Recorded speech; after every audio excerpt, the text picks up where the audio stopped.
হরে কৃষ্ণ, আমি বৃষ্টি আবারও একটি নতুন ভিডিওতে আপনাদের সকলকে স্বাগত জানাই। আশা করছি সকলেই ভালো আছেন।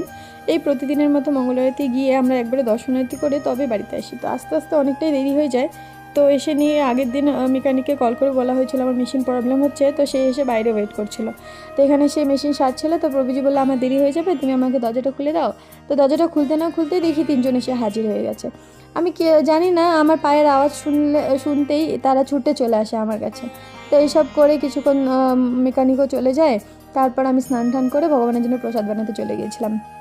তো প্রসাদ বানিয়ে রেখে দিয়েছিলাম। তারপরে প্রভুজি এলো, দুজনে খাওয়া দাওয়া করে প্রভুজি আবার মন্দিরে চলে গিয়েছিল। তো আমি একটু রেস্ট করছিলাম, কারণ মঙ্গলরাতে উঠি, তো দুপুরে যদি একটু না ঘুমাই তাহলে হয়ই না। তো তারপর ঘুম থেকে উঠে নিয়ে আবার একটু ফ্রেশ হয়ে নিয়ে তারপর আবার বিকালে একটু মন্দিরে প্রোগ্রাম ছিল, তো সেইখানে রেডি হচ্ছিলাম আবার যাওয়ার জন্য। তো এইভাবে আমাদের বিদেশের দিনকাল চলছে। তো আশীর্বাদ করবেন আমরা যেন আরও ভালো করে ভগবানের সেবা করতে পারি।